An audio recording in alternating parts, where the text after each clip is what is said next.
Hi namaste, welcome to Mumbai Malayali YouTube channel. ഇന്ന് വേലൂർ മഠത്തിലാണ് നമ്മളുള്ളത്. കൊൽക്കത്തയിലെ വേലൂർ മഠം, വളരെ പ്രശസ്തമായ വേലൂർ മഠം. വി രാമകൃഷ്ണന്റെ പ്രവർത്തനത്തിലാണ് ഈ വേലൂർ മഠം. അതിലേക്കുള്ള കാഴ്ചകളിലേക്ക് വരും. രാമകൃഷ്ണ മഠം, രാമകൃഷ്ണ മിഷൻ, ലോകമെമ്പാടുമുള്ള രാമകൃഷ്ണ മിഷൻ സ്കൂളുകൾ എന്നിവയുടെ ആസ്ഥാനമാണ് ഈ വേലൂർ മഠം എന്ന് പറയുന്ന ഈ വിശാലമായ 40 ഏക്കർ ഭൂമിയിൽ പരന്നു കിടക്കുന്ന ഈ മഠം.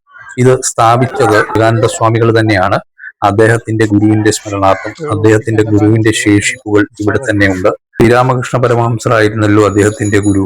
അപ്പൊ അദ്ദേഹത്തിൻ്റെതായിട്ട് യോജിച്ചിരുന്ന സാധനങ്ങൾ ഒക്കെ, അതുപോലെ നമ്മുടെ സ്വാമി വിവേകാനന്ദൻ, അദ്ദേഹം ഇവിടെ വളരെ കാലം ആത്മീയ ജീവിതം നയിച്ചിരുന്നു. സ്ഥലങ്ങളൊക്കെ നമുക്ക് കാണാം. അദ്ദേഹം വിശ്രമിച്ചിരുന്ന മുറി, അദ്ദേഹം കഴിഞ്ഞിരുന്ന മുറി.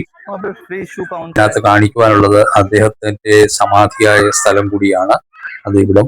അത് വേലൂർ മഠത്തിന്റെ ഹൂഗ്ലി നദിയുടെ തീരത്താണ് ഈ വേലൂർ മഠം സ്ഥിതി ചെയ്യുന്നത്.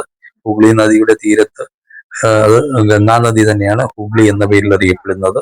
കൽക്കട്ടയുടെ എതിർ ദിശയിലായിട്ട് കാണുന്ന, കൽക്കട്ട നഗരം സ്ഥിതി ചെയ്യുന്ന എതിർ ദിശയിലായിട്ടാണ് ഈ വേലൂർ മഠം സ്ഥിതി ചെയ്യുന്നത്. ഹൗറ ഡിസ്ട്രിക്റ്റിലാണ് ഇത്. ഹൗറ സ്റ്റേഷനൊക്കെ ഇരിക്കുന്നതിന്റെ അവിടുന്ന് വളരെ ദൂരമില്ല. എങ്കിലും ട്രെയിനിൽ ഇങ്ങോട്ട് 10 രൂപ ടിക്കറ്റ് കൊടുത്താൽ സഞ്ചരിച്ചുകൂടെ എത്താൻ സാധിക്കും. ധാരാളം പൂച്ചെടികളും വൃക്ഷങ്ങളും ഒക്കെ ഇവിടെ. സ്വാമി വിവേകാനന്ദൻ തന്നെ നേരിട്ട് അദ്ദേഹം നനച്ച് വെള്ളം കൊടുത്ത് വളർന്ന വൃക്ഷമൊക്കെ അദ്ദേഹം താമസിച്ച മുറിയുടെ അടുത്തായിട്ടൊക്കെ ഉണ്ട്. അത് ഒക്കെ നമുക്ക് കാണുവാൻ സാധിക്കും. അപ്പോൾ വീഡിയോ മുന്നോട്ട് കാണുക. ഇവിടെയൊക്കെ വളരെ ഭംഗിയുള്ള സ്ഥലമാണ്, ആക്കി വെച്ചിരിക്കുകയാണ്. നല്ല പച്ചപ്പ്, അത് മണ്ണില് ഇത് പുല്ല് വിരിച്ച് പരവതാനി പോലെ ഇങ്ങനെ കിടക്കുന്ന പ്രദേശം. അതുപോലെ ഇതിനകത്ത് തന്നെ ഈ 40 ഏക്കർ സ്ഥലത്ത് നമ്മൾ ഈ കാണുന്ന ഈ വലിയ ഒരു ഹോളാണ്.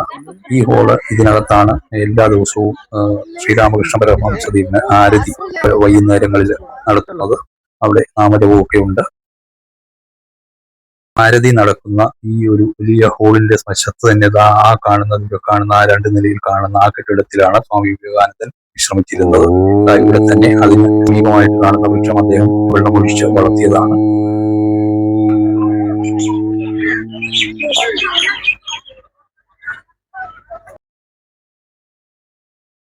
ആത്മീയ ജീവിതം നയിക്കുന്ന സന്യാസിമാര് ഈ മഠത്തിൽ തന്നെ താമസിച്ച് അവർ എന്നും വൈകിട്ട് ഞങ്ങളും ഈ ആരതിയിലൊക്കെ പങ്കെടുക്കാൻ ഉദ്ദേശിക്കുന്നുണ്ട്. പക്ഷെ അതിനകത്തുള്ള പ്രവേശനം വളരെ ബുദ്ധിമുട്ടായിരിക്കും, വളരെ തിരക്കായിരിക്കും അതിനകത്ത് ഇരിക്കുവാനൊക്കെ ആയിട്ട്.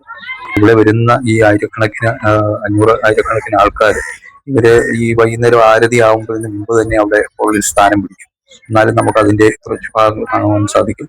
അപ്പൊ ഇവിടെ നിന്ന് ഈ കാണുന്ന ഈ കര, അതായത് ഈ ഹൗറ ഡിസ്ട്രിക്ട് എന്ന് പറയുന്ന ഈ കൊൽക്കത്ത നഗരത്തിന്റെ മുമ്പ് പറഞ്ഞ ഗംഗാ നദിയുടെ അക്കരയും ഇക്കരയുമാണ് കൊൽക്കത്ത നഗരം സ്ഥിതി ചെയ്യുന്നതും ഹൗറ സ്ഥിതി ചെയ്യുന്നതുമായിട്ട്. അപ്പോൾ ആ ഒരു ദൂരം നമുക്ക് ഇവിടെ നിന്നാൽ കാണാൻ സാധിക്കും. ഹുഗ്ലി നദിയിലൂടെ ബോട്ട് ഒക്കെ ഇങ്ങനെ കാണാൻ സാധിക്കും. ബോട്ടുകൾ ധാരാളം. അങ്ങ് ദൂരെ കണ്ട ആ പാലം, ആ ബ്രിഡ്ജ് വഴിയാണ് നമ്മൾ ഇങ്ങോട്ട് വന്നത്, ഈ ഹൗറ ഇതിലോട്ട് കടന്നത് കൽക്കട്ടയിൽ. അപ്പോ ഇങ്ങനെ വളരെ സുന്ദരമായ ഒരു പ്രദേശം.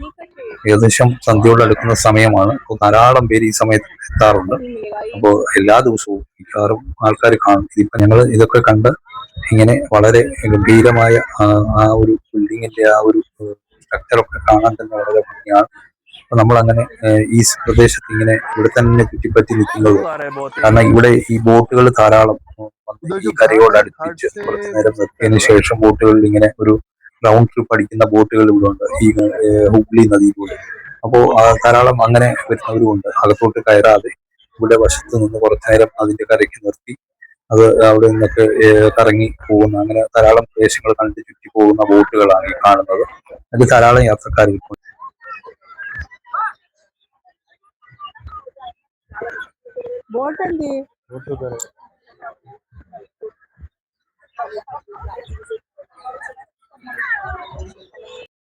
അപ്പൊ ഈ ഗംഗാ നദിയുടെ അങ്ങ് ദൂരെ കാണുന്ന ആ സ്ഥലത്ത്, അവിടെ ഇരുന്നാണ് സ്വാമി വിവേകാനന്ദൻ സമാധിയായത്. അപ്പോൾ അവിടെ നിന്ന് ഈ സമാധി ഇരിക്കുക എന്ന് പറയുമ്പോൾ അത്ര വളരെ മനഃശാന്തിയോടുകൂടിയുള്ള ഒരു സമാധി ആയിരിക്കണം. ഇതാ കണ്ടോ, ഇവിടെ ഇപ്പോ ധാരാളം ബോട്ടുകളൊക്കെ ഇങ്ങനെ കടന്നു വരുന്നു. ഇത് യാത്രക്കാരെയും വെച്ചുകൊണ്ടുള്ള ബോട്ടാണ്. ഇങ്ങനെ കറക്കമാണ്, അത് റൗണ്ട് അടിച്ചു പോകുന്ന ബോട്ടുകളാണ്. അത് ഒരു സ്ഥലത്തു നിന്ന് ഇങ്ങനെ കറക്കി കൊണ്ടുവന്ന് ഒരു സ്ഥലം വരെ കൊണ്ടുപോയി ആൾക്കാരെ തിരിച്ചിറക്കി വിടുന്ന ഒരു സർവീസാണ് അത്, ടൂറിസ്റ്റുകൾക്ക് വേണ്ടിയിട്ട്. ഇപ്പൊ സന്ധ്യയോട് അടുക്കുന്നതുകൊണ്ട് ഇതാ കാക്കകളൊക്കെ ചേക്കേറാനായിട്ട് പോകുന്നു. അപ്പൊ ഇവിടെ ദൂരെ കാണുന്ന ആ ഒരു സ്ഥലത്ത്, ആ ഒരു നീളത്തിലുള്ള കെട്ടിടം, ഈ സ്ഥലത്താണ് സമാധി അടഞ്ഞത് സ്വാമി വിവേകാനന്ദൻ.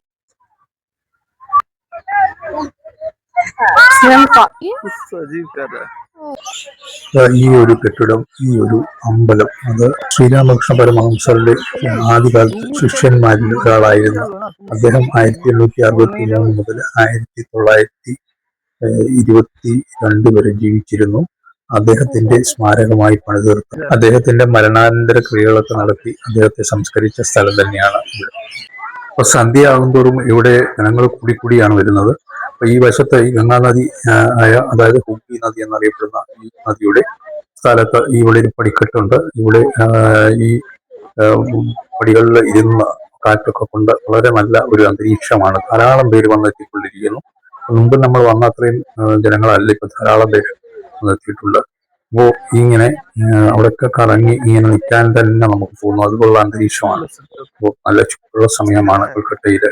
ഇപ്പൊ മഴയൊന്നും അധികമായിട്ടൊന്നും പെയ്തിട്ടില്ല ഇവിടെ, നമ്മുടെ നാട്ടിലെ പോലെ. എന്തായാലും ഈ ഒരു സ്ഥലത്ത് കുറച്ചുകൂടി കറങ്ങി ഞങ്ങൾ ഇവിടെ നിന്ന് അങ്ങോട്ട് തിരിച്ച് പോകുവാനുള്ള തിടുക്കത്തിലാണ്.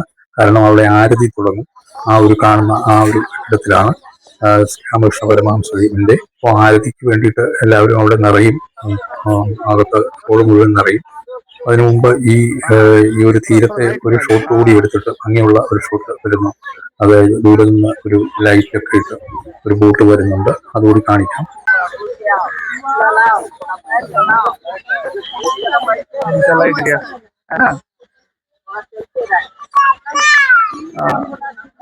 वेस्ट बंगाल टूरिज्म का है. ഇപ്പോൾ വെസ്റ്റ് ബംഗാൾ ടൂറിസം ഡിപ്പാർട്ട്മെന്റ് ബോട്ടാണിത്. വളരെ സുന്ദരമായിട്ട് അലങ്കരിച്ച് ലൈറ്റൊക്കെ ഇട്ട് രാത്രിയിൽ. അപ്പോൾ ഇത് ഡബിൾ ഡെക്കറിലാണ്, 2 നിലയാണ്. നല്ല ഭംഗിയുണ്ട്, ഒരു അരയന്നം പോകുന്ന പോലെ. ആ ഒരു കാഴ്ച വളരെ ഭംഗിയായിട്ട് അതിങ്ങനെ ക്യാമറയിൽ പകർത്തിക്കൊണ്ടിരിക്കുകയാണ്. നല്ല രസം, എല്ലാവരും ക്യാമറ എടുത്ത് വെച്ച് ഇരിക്കുന്നുണ്ട്. ഇത് മിക്കവാറും ഈ ബോട്ട് ഇവിടെ തന്നെ ഇങ്ങനെ റൗണ്ട് ട്രിപ്പ് അടിച്ച് ഇങ്ങനെ വരും, പകൽ സമയത്തും കാണാം. അപ്പോൾ ഇവിടെ ഒരു ദിവസം വൈകുന്നേരം ഏകദേശം 6 മണി വരെ ഉള്ളൂ ഇവിടെ ഈ തീരത്തൊക്കെ ഇരിക്കാൻ പറ്റുന്നത്. അതിനുശേഷം ഇവിടെ വിസിലടിച്ച് അവിടെയുള്ള സ്റ്റാഫുകൾ നമ്മളെ ഒക്കെ അവിടെ നിന്ന് മാറ്റും. അവിടെ നിന്ന് എല്ലാവരും ആ തീരത്തു നിന്നൊക്കെ മാറി അകത്തോട്ട് കടന്നോണം. അപ്പൊ ആരതിയുടെ സമയം തുടങ്ങാറായി. ആരതി സമയത്ത് അകത്ത് പോയി ഇന്ന് അത് കേൾക്കുക എന്നുള്ളതായിരിക്കും ആ ഉദ്ദേശം. എന്തായാലും അവിടെ ആ സമയത്ത്, അല്ലെങ്കിൽ ചിലപ്പോ സന്ധ്യ കഴിഞ്ഞ് അപകടം ഉണ്ടായാൽ ആ തീരത്തൊക്കെ നിന്ന് അതിനായിരിക്കാം ഇത്. എന്തായാലും എല്ലാവരും കയറ്റി വിടുന്നുണ്ട് അകത്തോട്ട്. അപ്പോൾ ഇനിയിപ്പം ഞങ്ങൾ അങ്ങോട്ട് പോകാനുള്ള തീരുമാനമാണ്, ആരതി നടക്കുന്ന സ്ഥലത്തേക്ക്. ഈ വലിയ ഒരു അമ്പലമാണ് അദ്ദേഹത്തിന്റെ, ശ്രീരാമകൃഷ്ണ പരമഹംസരുടെ. അവിടെ ശേഷിപ്പുകളൊക്കെ ഇവിടെ തന്നെയാണ് സംസ്കരിച്ചതും ഒക്കെ. അപ്പോൾ അതിന് ഈ മന്ദിരത്തില് എന്നും, ഈ ഒരു അമ്പലത്തില് എന്നും ഇവിടെ ഭജന നടക്കാറുണ്ട്. സന്യാസിമാർ ഇവിടെ വന്ന് ഭജന പാടും. അതിനു വേണ്ടിയിട്ടുള്ള തിരക്കാണ്. ആൾക്കാരെ അകത്തേക്ക് പ്രവേശിച്ചുകൊണ്ടിരിക്കുന്നു എല്ലാവരും. അവിടെ വീഡിയോ ക്യാമറ ഒന്നും ഇതിന്റെ ഒരു അമ്പലങ്ങളിലും ഇങ്ങനെയുള്ള സ്ഥലത്തൊന്നും, അതായത് വെളി പ്രദേശത്തല്ലാതെ മറ്റൊരു മുറികളിലും നമുക്ക് വീഡിയോ ആയിട്ട് ക്യാമറ എടുത്തുകൊണ്ട് പോവുകയോ അല്ലെങ്കിൽ വീഡിയോ പകർത്തുകയോ ഒന്നും ചെയ്യാൻ പാടില്ല. ഇതിനകത്തും അങ്ങനെ തന്നെയാണ്. സ്ട്രിക്റ്റ് ആയിട്ട് അവർ വിളിച്ചു പറയുന്നുണ്ട്, വീഡിയോ പകർത്തരുത്, വീഡിയോ ഫോണെല്ലാം ബാഗിനകത്തിടുക എന്നൊക്കെ പറയുന്നുണ്ട്. എന്തായാലും അതൊക്കെ വളരെ സ്ട്രിക്റ്റ് ആയിട്ട് അവരവിടെ നടത്തുന്നുണ്ട്. ഒരു വളരെ ആത്മീയ കേന്ദ്രം, അതുപോലെ വളരെ ശാന്തത ഉണ്ടാകേണ്ട ഒരു അന്തരീക്ഷമാണ് അവർ പ്രതീക്ഷിക്കുന്നത്. പക്ഷെ ധാരാളം ജനങ്ങൾ ഇവിടെ വരുമ്പോൾ തീർച്ചയായിട്ടും അല്പം ശബ്ദമൊക്കെ ഉണ്ടായിപ്പോവും. ഞങ്ങൾക്ക് അതിനകത്ത് കയറുവാൻ സ്ഥലം കിട്ടിയില്ല, കയറി ഇരിക്കാനുള്ള സ്ഥലം കിട്ടിയില്ല. എല്ലാവരും നിലത്ത് പരവതാനി വിരിച്ചിട്ടുണ്ട്. അതിന്റെ മുകളിൽ ഇരുന്ന് ആണ്. അപ്പോൾ ചമ്രം വളഞ്ഞിരിക്കാനുള്ള ബുദ്ധിമുട്ടുള്ളവർക്ക് വെളിയിൽ ഇരുന്ന് കേൾക്കാം. ഞങ്ങളും ഏകദേശം അവിടെ തന്നെ വെളിയിൽ ഇരുന്ന് തന്നെയാണ് കേട്ടത്. ഇതാണ് ഈ ആരതി കഴിഞ്ഞ ആ ഒരു സമയമാണ്. അത് ഏകദേശം കഴിഞ്ഞു. അതിനകത്ത് ക്യാമറ ഷൂട്ട് ചെയ്യാൻ പാടില്ല. ഇത് തൊട്ട് വെളിയിലുള്ള ടെലിവിഷൻ സ്ക്രീനിൽ നിന്നാണ് ഞാൻ പകർത്തിയത്. എന്തായാലും ഈ വീഡിയോ നിങ്ങൾക്ക് ഇഷ്ടപ്പെട്ടതാണ് എന്ന് വിശ്വസിക്കുന്നു. അടുത്ത വീഡിയോയുമായി വരുന്നവരെ